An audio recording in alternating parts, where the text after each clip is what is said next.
وَإِذَا سَأَلَكَ عِبَادِي عَنِّي فَإِنِّي قَرِيبٌ أُجِيبُ دَعْوَةَ الدَّاعِ إِذَا دَعَانِ.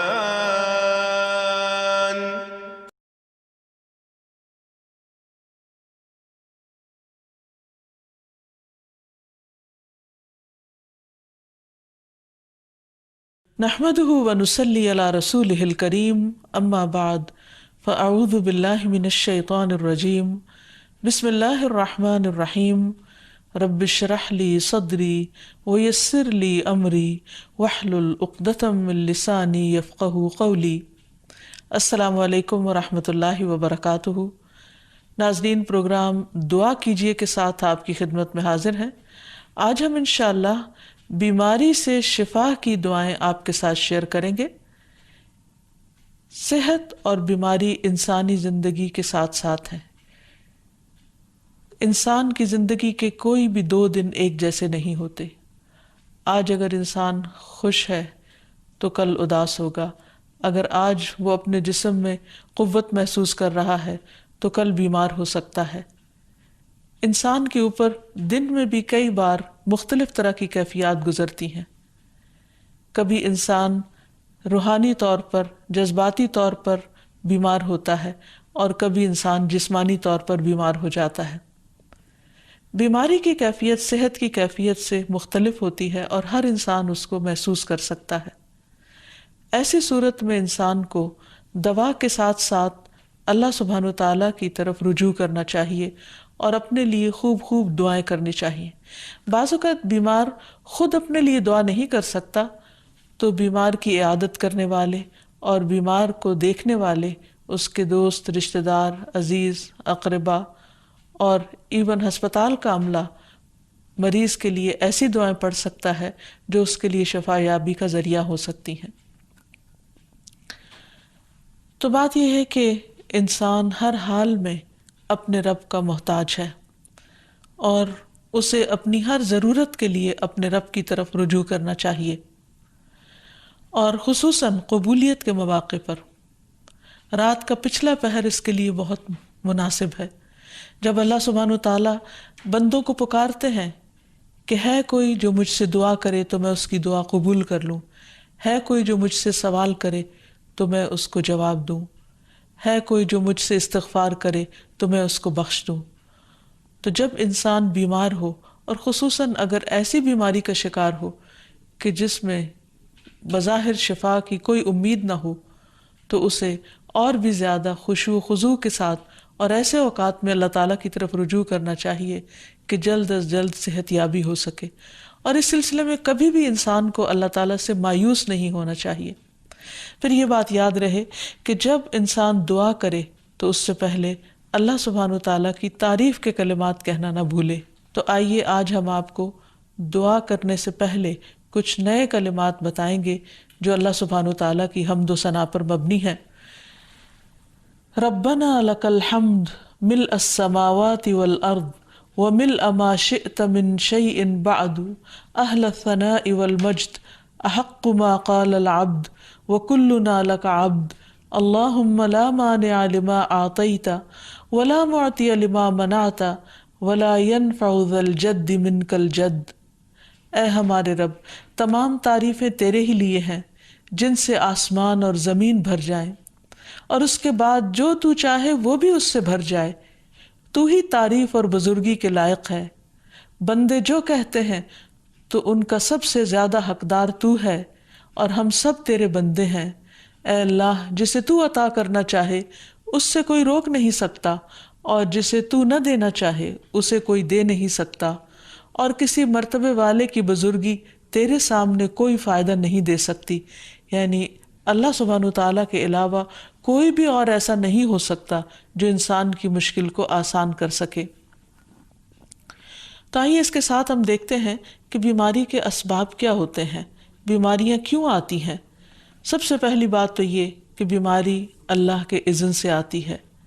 جب تک اللہ سبحانہ وتعالیٰ کا اذن نہ ہو انسان پر کوئی کسی قسم کی مشکل آ نہیں سکتی. قرآن مجید میں آتا ہے ما اصاب من مصیبت الا باذن اللہ، جو بھی مصیبت آتی ہے وہ اللہ کے اذن سے آتی ہے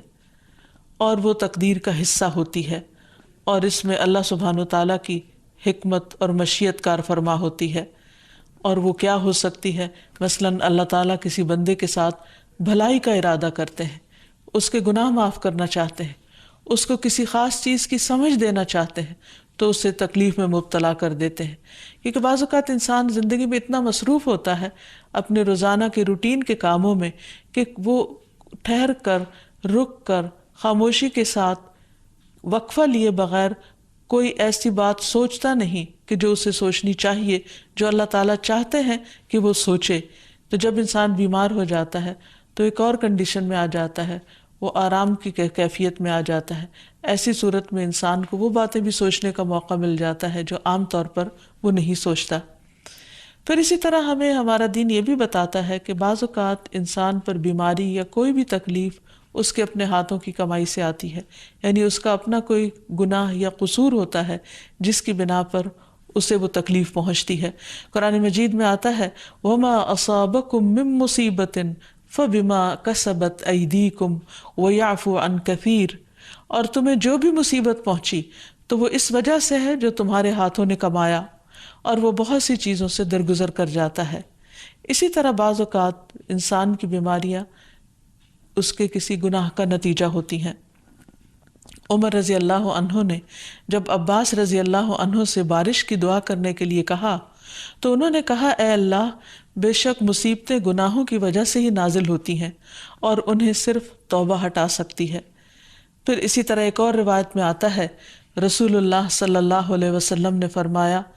جب بھی کسی رگ یا آنکھ کو نقصان پہنچتا ہے تو وہ کسی نہ کسی گناہ کی وجہ سے ہوتا ہے، لیکن جو تکالیف اللہ تعالیٰ ویسے ہی ٹالتا رہتا ہے وہ کہیں زیادہ ہو جاتی ہیں۔ پھر اسی طرح بعض بیماریاں انسانوں کے اعلانیہ گناہوں کی وجہ سے بھی ہوتی ہیں، جیسا کہ ایک حدیث میں آتا ہے جب کسی قوم میں بدکاری عام ہو جاتی ہے اور وہ اعلانیہ اس کا ارتکاب کرتے ہیں تو ان میں طاعون اور ایسی مختلف بیماریاں پھیل جاتی ہیں جو کہ ان سے پہلے گزرے ہوئے لوگوں میں نہ تھی۔ ابو امامہ باہلی سے روایت ہے کہ نبی صلی اللہ علیہ وسلم نے فرمایا جس بندے کو بھی بیماری سے پچھاڑ دیا گیا ہو تو اللہ تعالیٰ اسے جب بیماری سے اٹھاتا ہے تو وہ پاک ہوتا ہے۔ تو یہ ایک حقیقت ہے کہ انسان کے گناہ اس کے لیے مشکلات کا سبب بنتے ہیں۔ امام ابن القیم الجوزیہ لکھتے ہیں، ان کی ایک مشہور کتاب ہے الداء والدواء، بیماریاں اور علاج، اس میں وہ کہتے ہیں کہ کوئی بھی گناہ ایسا نہیں کہ جس کے اثرات نہ ہوں۔ انسان سے چھوٹی یا بڑی جو بھی کوئی غلطی صادر ہوتی ہے اس کے نتیجے میں کچھ نہ کچھ اثرات اس کی زندگی پر ضرور پڑتے ہیں۔ ہاں اگر اللہ تعالیٰ معاف کر دے تو وہ اور بات ہے، ورنہ ہر گناہ کی ایک تاثیر ہوتی ہے، اور ان تاثیرات میں سے ایک چیز یہ ہے کہ انسان مختلف قسم کی بیماریوں میں مبتلا ہو جاتا ہے۔ اسی لیے ہم دیکھتے ہیں کہ جب انسان بیماری میں مبتلا ہوتا ہے تو اللہ تعالیٰ اس بیماری کو اس کے گناہوں کا کفارہ بنا دیتے ہیں۔ جیسے حدیث میں آتا ہے کہ جس مسلمان کو کانٹا چبھے یا اس سے زیادہ کوئی تکلیف پہنچتی ہے تو اللہ تعالیٰ اس کے ذریعے اس کے گناہوں کو اس طرح دور کر دیتا ہے جس طرح درخت سے اس کے پتے جھڑتے ہیں۔ تو اس سے ہمیں یہ پتہ چلتا ہے کہ بیماریوں کے آنے کے مختلف اسباب ہوتے ہیں۔ بیماری بہرحال جس بھی وجہ سے آئے، لیکن اصل چیز دیکھنے کی یہ ہے کہ مومن کا رویہ کیا ہے۔ مومن کو اگر کوئی کانٹا بھی چبھتا ہے تو وہ اس پر صبر کرتا ہے۔ اس لیے بیماری یا تکلیف کے آنے پر انسان کو اللہ سے راضی رہنا چاہیے، شکوہ نہیں کرنا چاہیے، کیونکہ جو اللہ سے راضی ہو جاتا ہے کسی آزمائش پر، اللہ تعالیٰ بھی اس سے راضی ہو جاتا ہے۔ پھر اسی طرح اللہ تعالیٰ کا شکر ادا کرنا چاہیے، کیونکہ بیماری اس سے زیادہ شدید بھی ہو سکتی تھی۔ لہٰذا انسان کو اللہ تعالیٰ جس حال میں رکھے انسان اس پر شکر گزار رہے۔ پھر یہ کہ انسان کسی بھی بیماری میں کسی بھی قسم کی ہو اور زندگی کے کسی بھی حصے میں ہو، اس میں مایوس نہ ہو،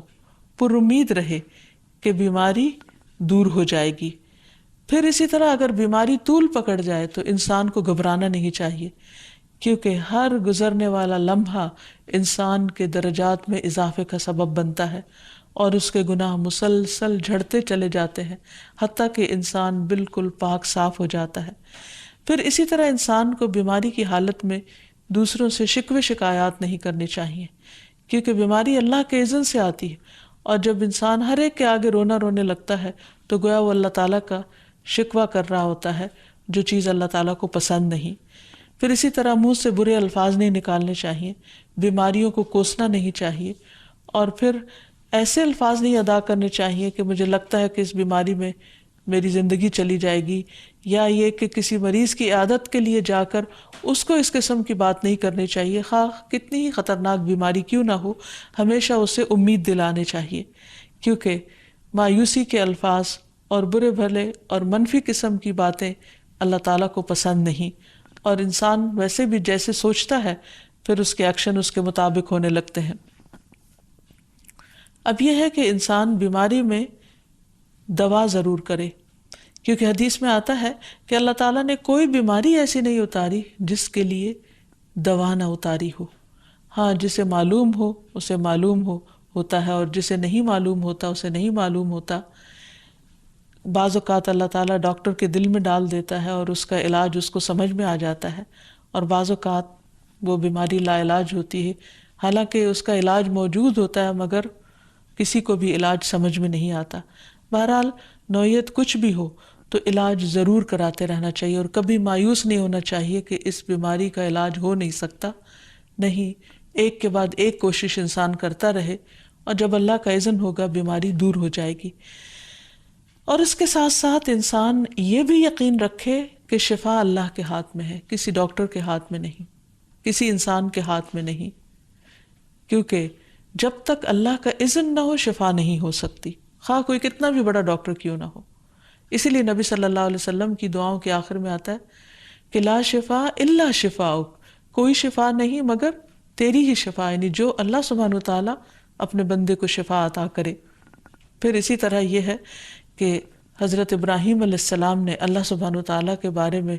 فرمایا تھا کہ وَإِذَا مَرِضْتُ فَهُوَ يَشْفِينِ، کہ جب میں بیمار ہوتا ہوں تو وہی مجھے شفا دیتا ہے، یعنی اللہ تعالیٰ ہی اس بیماری کو دور کرتا ہے۔ اسی طرح ایک اور روایت سے بھی پتہ چلتا ہے کہ شفا دراصل اللہ سبحانہ وتعالیٰ کے ہاتھ میں ہے۔ حضرت عائشہ سے مروی ہے کہ رسول اللہ صلی اللہ علیہ وسلم دم کیا کرتے تھے اور یہ دعا پڑھتے تھے، امسح البأس رب الناس بیدک الشفاء لا یکشف الکرب الا انت، اے لوگوں کے رب تکلیف کو دور کر دے، تیرے ہی ہاتھ میں شفا ہے، تیرے سوا اس کو دور کرنے والا اور کوئی بھی نہیں۔ پھر اسی طرح انسان جب کسی بیمار کی عیادت کے لیے جائے تو اس پر بھی دعا پڑھے اور اس کے لیے دعا کرے۔ رسول اللہ صلی اللہ علیہ وسلم نے فرمایا، جو مسلمان کسی ایسے بیمار کی عیادت کے لیے اس کے پاس آئے جس کی موت کا وقت قریب نہ آیا ہو اور 7 مرتبہ یہ پڑھے، اسأل اللہ العظیم رب العرش العظیم ان یشفی فلانا من وجعہ، میں اس عظمت والے اللہ سے سوال کرتا ہوں جو عرش عظیم کا رب ہے کہ فلاں کو اس کی تکلیف سے شفا عطا فرمائے، تو اللہ عز و جل اسے شفا عطا فرما دیتا ہے۔ اور پھر ہم دیکھتے ہیں کہ تمام انبیاء اپنی بیماریوں میں، تکلیفوں میں اللہ تعالیٰ کو پکارتے تھے، جیسا کہ ایوب علیہ السلام کی دعا قرآن مجید میں آتی ہے، وَأَيُّوبَ إِذْ نَادَى رَبَّهُ أَنِّي مَسَّنِيَ الضُّرُّ وَأَنْتَ أَرْحَمُ الرَّاحِمِينَ فَاسْتَجَبْنَا لَهُ فَكَشَفْنَا مَا بِهِ مِنْ ضُرٍّ وَآتَيْنَاهُ أَهْلَهُ وَمِثْلَهُمْ معهم رحمة من عندنا وذكرى للعابدين۔ اور ایوب جب اس نے اپنے رب کو پکارا کہ بے شک مجھے تکلیف پہنچی ہے اور تو رحم کرنے والوں میں سب سے زیادہ رحم کرنے والا ہے، تو ہم نے اس کی دعا قبول کر لی، پس اسے جو بھی تکلیف تھی اسے دور کر دیا، اور اسے اس کے گھر والے اور ان کے ساتھ ان کی مثل اور عطا کر دیے اپنے پاس سے رحمت کے لیے اور ان لوگوں کی یاد دہانی کے لیے جو عبادت کرنے والے ہیں۔ اسی طرح رسول اللہ صلی اللہ علیہ وسلم نے ایک اور موقع پر ایک صحابی عثمان بن ابی عاص الثقفی کو ایک دعا سکھائی۔ جب وہ نبی صلی اللہ علیہ وسلم کے پاس حاضر ہوئے، وہ کہتے ہیں مجھے اتنی تکلیف تھی کہ قریب تھا کہ وہ مجھے ہلاک کر دیتی، تو نبی صلی اللہ علیہ وسلم نے مجھے فرمایا اس درد کی جگہ پر اپنا دایاں ہاتھ رکھو اور 7 مرتبہ کہو بسم اللہ اعوذ بعزت اللہ و قدرتہ من شر ما اجد و احاذر، اللہ کے نام کے ساتھ میں پناہ مانگتا ہوں اللہ کی عزت کی اور اس کی قدرت کی اس شر سے جو میں محسوس کرتا ہوں، یعنی اس تکلیف سے بچنے کے لیے جو مجھے محسوس ہو رہی ہے اور جس سے میں خوف محسوس کرتا ہوں۔ عثمان کہتے ہیں کہ جب میں نے یہ پڑھا تو اللہ سبحانہ و تعالیٰ نے مجھے شفا عطا کر دی۔ پھر اسی طرح ہر بیماری سے شفا کی دعا نبی صلی اللہ علیہ وسلم نے سکھائی۔ عبداللہ بن عباس سے مروی ہے کہ نبی اکرم صلی اللہ علیہ وسلم نے فرمایا جب کوئی شخص کسی ایسے مریض کی عیادت کرے جس کی موت کا وقت ابھی قریب نہ آیا ہو اور اس کے پاس 7 مرتبہ یہ دعا پڑھے اسأل اللہ العظیم رب العرش العظیم ان یشفیک، میں عظمت والے اللہ جو عرش عظیم کا رب ہے اس سے دعا کرتا ہوں کہ وہ تمہیں شفا عطا کرے، تو اللہ تعالیٰ اسے اس مرض سے شفا عطا کر دے گا۔ پھر اسی طرح نبی صلی اللہ علیہ وسلم اگر کسی کو کوئی پھوڑا بنسی ہوتی تو اپنے لعاب دہن کے ساتھ زمین کی مٹی تھوڑی سی لے کر اس درد تکلیف والی جگہ پر لگاتے تو اس سے بھی شفا ہوتی۔ حضرت عائشہ کہتی ہیں کہ جب کسی انسان کے عضو میں کوئی تکلیف ہوتی، پھوڑا یا زخم ہوتا، تو نبی صلی اللہ علیہ وسلم اپنی انگلی اس طرح رکھتے، اور سفیان جو راوی ہیں انہوں نے اپنی شہادت کی انگلی زمین پر رکھی، پھر اسے اٹھا کر فرمایا بسم اللہ تربت اردنا بریقت بعدنا لیشفى به سقیمنا باذن ربنا، اللہ کے نام کے ساتھ ہماری زمین کی مٹی ہمارے رب کے حکم سے ہم میں سے بعض کے تھوک کے ساتھ ہمارے بیمار کو شفا دی جائے۔ یعنی لعاب دہن کا اپنا ایک اثر ہوتا ہے، اور لعاب دہن جو ہے ایک طرح سے دوا کا کام کرتا ہے، اور اللہ کا نام لے کر جب لعاب دہن لگایا جائے تو شفا ہوتی ہے۔ جیسے کہ ایک اور موقع پر نبی صلی اللہ علیہ وسلم نے ایک جلے ہوئے مریض کے اوپر یہی دعا پڑھ کر لعاب دہن لگایا تو اللہ تعالیٰ نے اس مریض کو شفا یاب کر دیا، اور وہ دعا تھی اذہب البأس رب الناس واشف انت الشافی لا شفاء الا شفاؤک شفاء لا یغادر سقما۔ پھر اسی طرح ایک موقع پر ایک قبیلے کے سردار کو جب بچھو نے کاٹ لیا اور اس کے جسم میں زہر پھیل گیا تو ایک صحابی نے سورۃ الفاتحہ پڑھ کر اس پر دم کیا تو اس سے اس کو شفا ہو گئی، اور یہ بات جب نبی صلی اللہ علیہ وسلم کو بتائی گئی تو آپ اس پر خوش ہوئے۔ اور سورۃ فاتحہ سب لوگوں کو آتی ہے، اسی لیے اس کا نام سورۃ الشفا بھی ہے، کیونکہ یہ بیماری میں بطور علاج پڑھی جاتی ہے مریض پر، مریض خود بھی پڑھ سکتا ہے اور اس کے اٹینڈنٹس بھی اس پر پڑھ سکتے ہیں۔ حضرت علی رضی اللہ تعالیٰ عنہ کہتے ہیں کہ نبی صلی اللہ علیہ وسلم کو بچھو نے ڈس لیا اور آپ نماز پڑھ رہے تھے۔ جب آپ نماز سے فارغ ہوئے تو آپ نے فرمایا اللہ تعالیٰ بچھو پر لعنت کرے، یہ نہ نمازی کو چھوڑتا ہے نہ کسی اور کو۔ پھر آپ نے پانی اور نمک منگوایا، آپ اس پر ملتے جا رہے تھے اور یہ صورتیں پڑھ رہے تھے قل یا ایھا الکافرون وقل اعوذ برب الفلق اور قل اعوذ برب الناس، تو یہ بھی ایسے مواقع پر پڑھی جا سکتی ہیں۔ پھر اسی طرح یہ ہے کہ اگر کسی بھی دوا یا دعا سے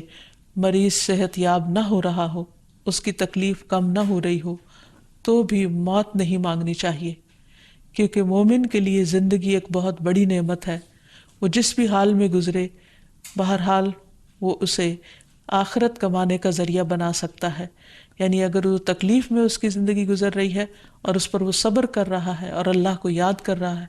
تو اس کے بے پناہ درجات بلند ہونے کا ذریعہ ہے۔ یعنی یہ بیماری اس کے لیے بلندی درجات کا ذریعہ بن جاتی ہے، اس لیے کبھی بھی موت نہیں مانگنی چاہیے۔ ہاں اگر تکلیف حد سے بڑھ جائے تو انسان یہ دعا مانگ سکتا ہے اللہم احینی ما کانت الحیات خیرا لی وتوفنی اذا کانت الوفات خیرا لی، اے اللہ جب تک میرے لیے زندگی بہتر ہو مجھے زندہ رکھ، اور جب میرے لیے وفات بہتر ہو تو مجھے وفات دے دے۔ تو اللہ تعالیٰ سے دعا ہے کہ اللہ تعالیٰ تمام بیماروں کو صحت اور شفا عطا فرمائے اور ہمیں بیماری اور آزمائش کے موقع پر اپنی طرف رجوع کرنے کی توفیق دے اور ہر طرح کے شرک اور ایسے کاموں سے بچائے جو اس کو ناراض کرنے والے ہیں۔ وآخر دعوانا ان الحمد للہ رب العالمین۔ السلام علیکم ورحمۃ اللہ وبرکاتہ۔ ولم أكن بدعائك رب شقيا